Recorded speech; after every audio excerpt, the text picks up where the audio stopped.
Hi everyone, Ryan back with another video, and today we're not going to be going through any areas, there's not going to be any combat, we're just going to be reading item descriptions, actually, because we have a lot, and I feel like I've skipped over it quite a bit, so I think it'll be worth a read, so we'll just get right into it. Notebook. Messengers are inhabitants of the dream who revere the brave hunters. Use them to send messages to other worlds. Leave notes with messengers, read the notes left to messengers in other worlds, and rate notes to reach out to hunters across planes of existence. And this is for online use only, and unfortunately I do have to play offline because of my lack of PlayStation Plus. And here we have Hunter's Mark. Dangling, upside-down rune etched into one's mind, symbol of a hunter. By focusing one's thoughts on this rune, a hunter loses all blood echoes but awakens afresh, as if it were all just a bad dream. Silencing blank. Hunters are linked by the resonance of bells with special encoded timbres. This inaudible burst disrupts such resonance. Fire to end cooperation and prevent further cooperation. Firing this does not disrupt the resonance of a sinister bell. Sinister resonant bell. A blood-stained bell discovered in the old underground labyrinth. One of the resonating bells that cross the gaps of worlds, but this one knells for misfortune and malice. The sinister bell is an object of dark thoughts. Ring it to become the enemy of a hunter in another world. And this is also for online use only. Small resonant bell. Small bell discovered in the old underground labyrinth. Its ring resonates across worlds, and the first hunter used it as a special signal to call hunters from other worlds to cross the gap and cooperate. This bell resonates with its counterpart, the beckoning bell, ring to help hunters in other worlds. And lastly of the bells, the beckoning bell. The great old bell discovered in the underground labyrinth.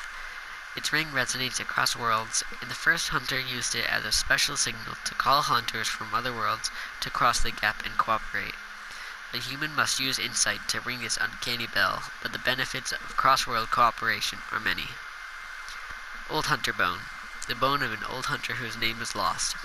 It is said that he was an apprentice to old Gehrman as a practitioner of the art of quickening, a technique particular to the first hunters.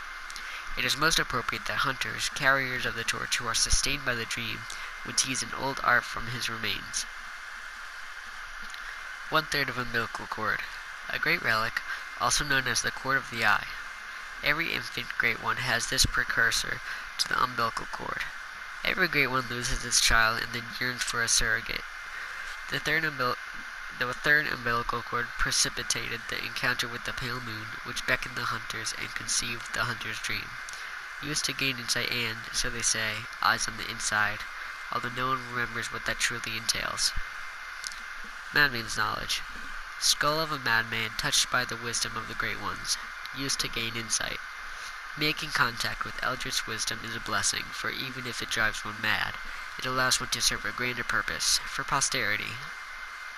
Cold blood dew. Droplet of cold blood containing blood echoes, used to gain blood echoes. Hunters sustained by the dream gain strength from blood echoes. They imbibe the blood with thoughts of reverence, indeed gratitude for their victims.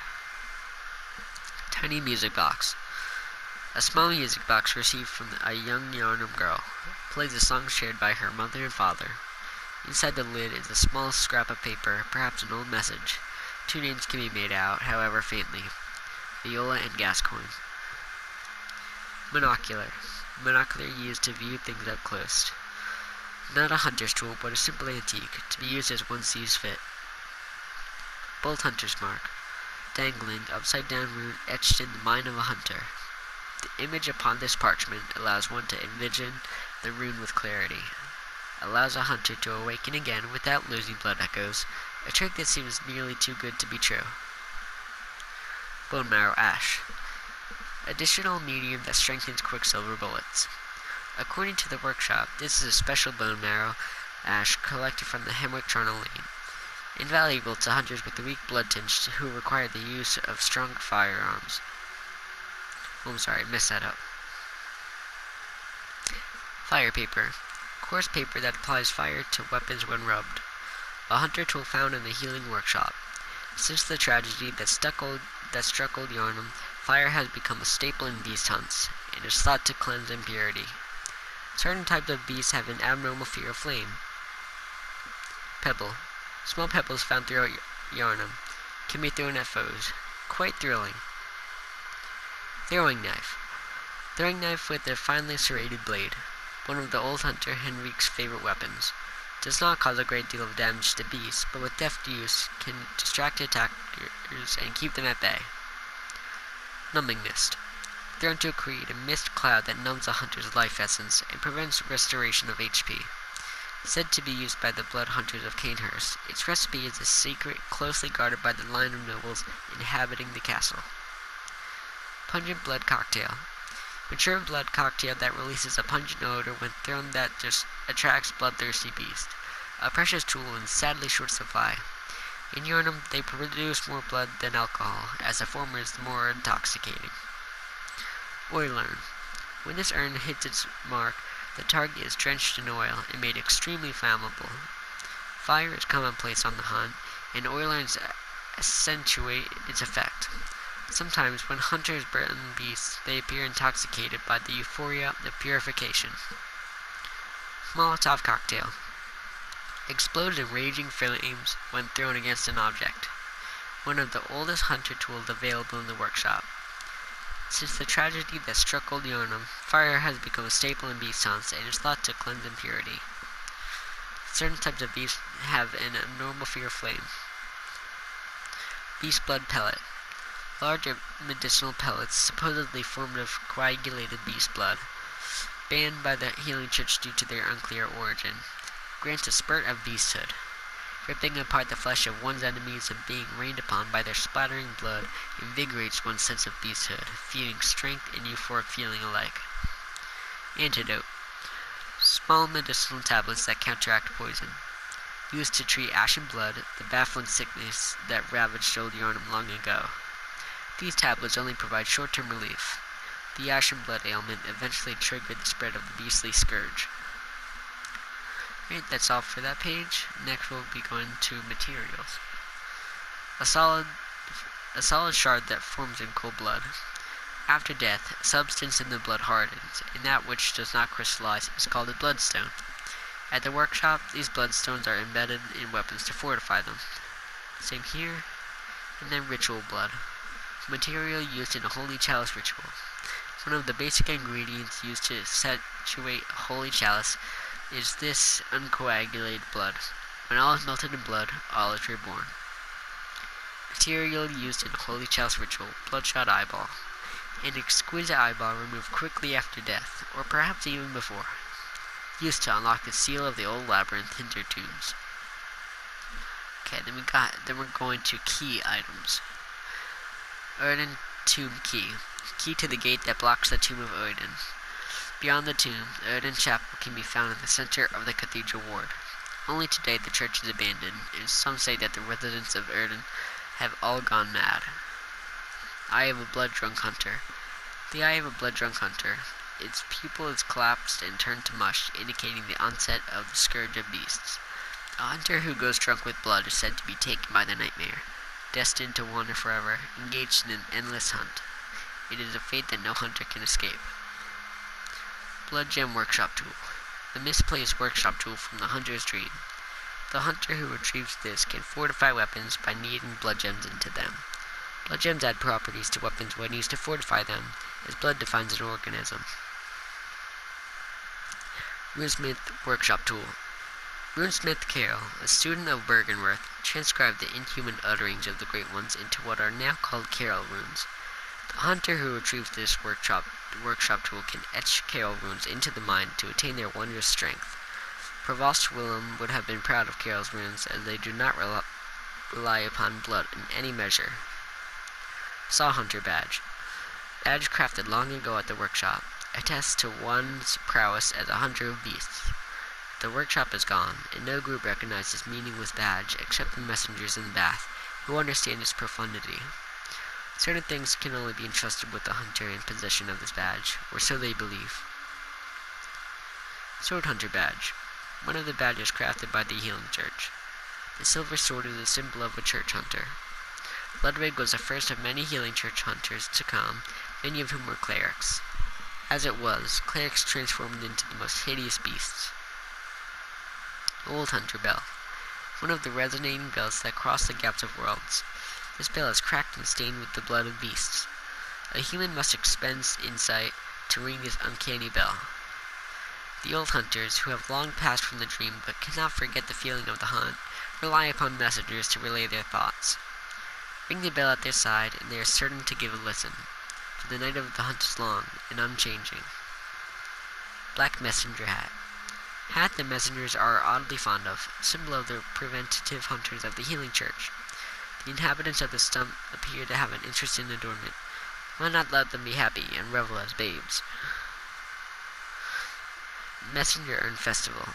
Accessory adored by naive messengers. The messengers wear the urns filled with incense that wards off beasts on their heads upside down, suggesting their predilection to the dark. Great, that's all for the key items. Then here are my right-hand weapons. I've only got 2 as of right now. One of the trick weapons used at the workshop, commonly used in the hunting business, saw cleaver. This saw, effective at drawing the blood of beasts, transforms into a long cleaver that makes use of centrifugal force. The saw, with its set of bloodletting teeth, has become a symbol of the hunt. It only grows in effectiveness the more grotesquely transformed the beasts. And here, this is almost the same. The saw, effective at drawing the blood of beasts, transforms into a medium-range spear. Now my left-hand weapons. Hunter Pistol. Pistol made at the workshop for hunters stalking beasts. Hunter firearms are specially crafted to employ quicksilver bullets fused with the wielder's own blood, boosting damage against beasts. The pistol is a quicker draw than the blunderbuss, allowing for speedier responses to attacks. Hunter's Torch. A torch formed by wrapping a pine resin-drenched cloth around the end of a long stick, once used in Old Yarnum, designed to incinerate beasts and victims touched by the scourge. Its fire damage is highly effective against beasts. Torch. A common torch formed by wrapping a pine resin-drenched cloth around the end of a long stick.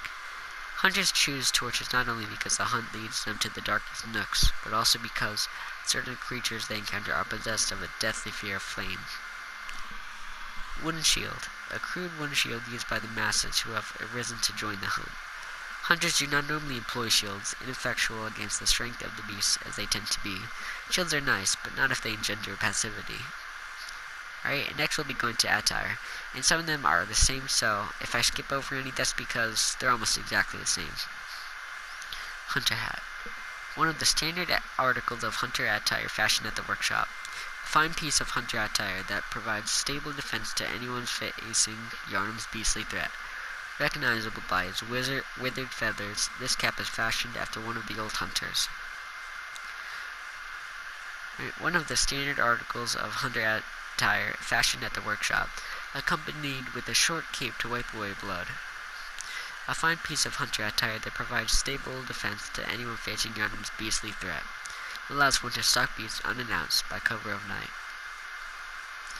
A fine piece of Hunter Attire that provides stable defense to anyone facing Yarnum's beastly threat. A hunter garb. Allows one to stalk beasts unannounced by cover of night.